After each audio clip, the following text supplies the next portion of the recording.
Mga kapatid, isang magandang hapon, no? So, andito tayo, ah, i-vlog natin itong pag-uusapan natin itong Kalyawa Bridge, no? Na bumigay noong May 19, no? 2026. At ito po ang bridge na ito, ayan, no? Nakikita natin itong pictures at saka video, credit po to the owners, no, sa DPWH. Ayan, no, 24/7 po yung nila paggagawa diyan ngayon. Talagang inaksyonan talaga ng DP. Ayan, so balang araw pupunta tayo diyan to update para ma-vlog natin 'yan.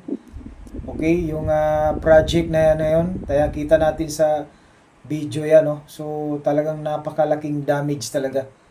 At bumigay yan noong May 19, no, nung kasagsagan ng ulan na at baha, no, talagang na-pull down siya.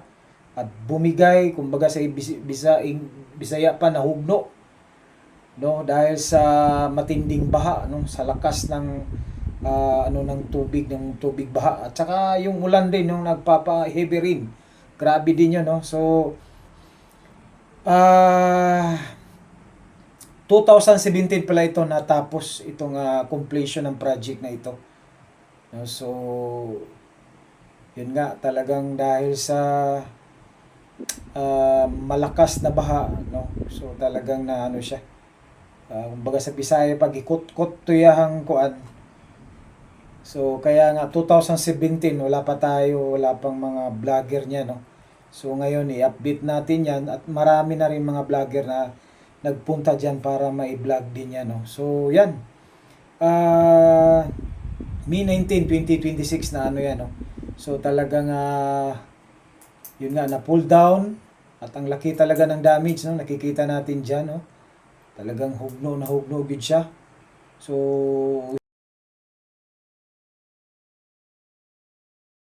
yung bridge na ito ay papuntang Mandog Road, no. At access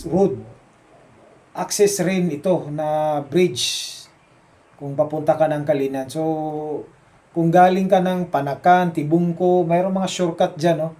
Lusot-lusot lang para shortcut papunta, labas ka na ng Kalinan kung pupunta ka ng Kalinan, na hindi ka na dadaan sa mga traffic, no. I think nakadaan na tayo niyan noon. Nakalimutan ko na, o hindi lang ako sure kung nakadaan ako sa bridge na yan, no. So yun po yung mga dinaanan na shortcut, yung mga sweeto, kumbaga sa mga pasikot-sikot ba. No, diyan po sa yan na diyan po yung daanan na yan, yung bridge na yan, no. So yan, talagang ang laki ng damage, no. So once again, no, pupunta tayo diyan at i-update natin yan, no. Magkakaroon tayo ng vlog diyan, no. Diyan po sa ginagawang project, no. Talagang grabe yung DPWH ngayon, talagang 24/7, no.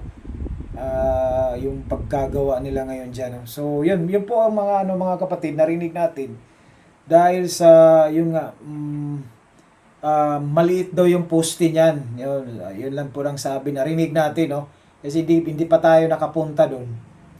At saka yun, nakita din natin sa video, sa pictures, na wala ring dike sa gilid, no. So dapat may dike yan sa gilid, at least mga 15 meters.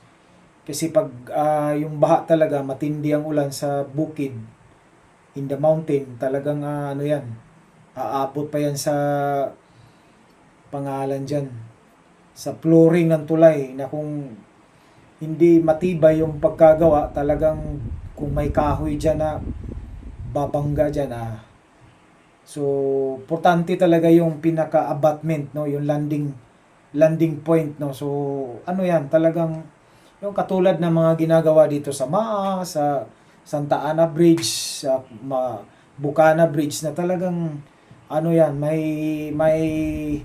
may proseso yan, no. Talagang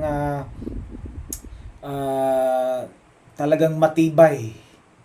So yun po ang pangalan diyan.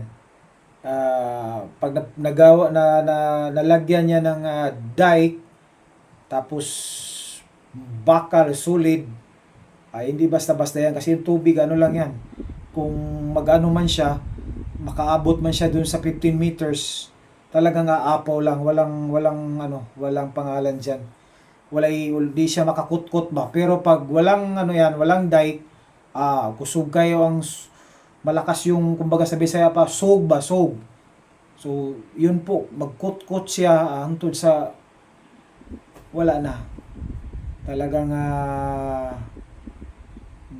i-damage niya yung ilalim ng road at talagang paghagba, madamay na po ang tulay. So, mga na siya mga igso, no? So, yun, hanggang dito lang tayo. Hanggang sa sunod muli, no? Sa ating update, sa abangan natin sa mga next update dito sa Calyawa Bridge. Bye! Salamat!